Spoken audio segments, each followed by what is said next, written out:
Alors, si on faisait un petit tour sur les émotions, à commencer par la colère. La colère, on l'a tous connue une fois dans sa vie, soit pour de la trahison, soit pour des mensonges à répétition, soit par rapport à du travail personnel. On se retrouve dans la position d'avoir une grosse colère à expulser et qu'on ne peut pas expulser tout de suite, donc on encaisse. Et ce qui emmagasine pas de bonnes choses, parce que non seulement vous pouvez vous rendre malade, et puis il faut expulser. La seule façon, c'est quand on vous met en colère, par exemple par provocation, par harcèlement, par toutes différentes choses de la vie. Cette colère, elle est bénéfique à condition de la mettre à bon escient. Ça veut dire ne jamais répondre à chaud.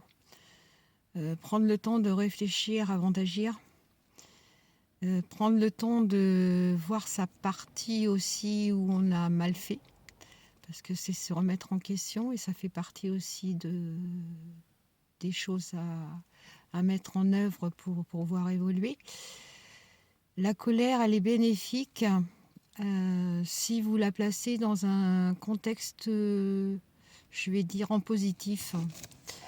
C'est-à-dire que c'est de la construction pour vous-même, c'est la construction de la mettre en pratique et de la faire évoluer au mieux pour vous. Ça veut dire que il faut que vous trouviez cette petite énergie de la mettre par exemple dans un projet professionnel à bon escient. Ça veut dire de l'expulser de manière naturelle, mais pas sur autrui, surtout pas.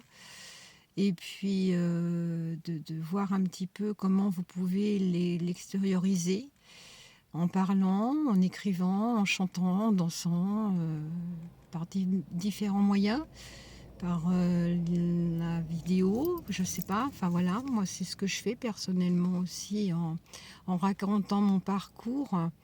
Parce que voilà, ça peut aider plein de gens. Et puis la colère, elle est bénéfique aussi parce que c'est elle qui vous sert de moteur avant tout pour déterminer ce que vous voulez, ce que vous voulez plus, surtout dans votre vie. Et des choses qui sont répétitives et qui emmènent rien. Voilà, sauf à des fois des embrouilles, sauf à des fois des malentendus.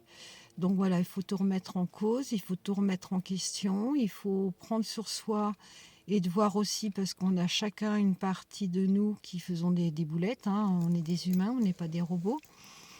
Et puis une fois qu'on sait faire ça, déjà, c'est déjà énorme, parce que vous pouvez construire plein de choses, plein de belles choses, en changeant très peu finalement. Et tout ce qui peut être reconditionné en positif, c'est génial parce que vous avancez, petit pas par petit pas s'il le faut, mais vous avancez. Et ça, c'est le principal. Donc, il n'y a pas de temps, il n'y a pas d'horaire, il n'y a pas de limite. Donc, tout ce qui est colère est bénéfique, en fait. Voilà, je le redis parce que c'est mon évolution personnelle qui a fait où j'ai dû le travailler toute seule. Et croyez-moi, j'ai eu des gros coups de colère pendant quelques temps où j'aurais bien cassé des têtes, mais ça sert à rien parce que voilà, finalement, c'est leur donner de l'importance et il faut pas. Donc, faut s'en servir à bon escient. Donc, voilà. Merci. Allez, au revoir.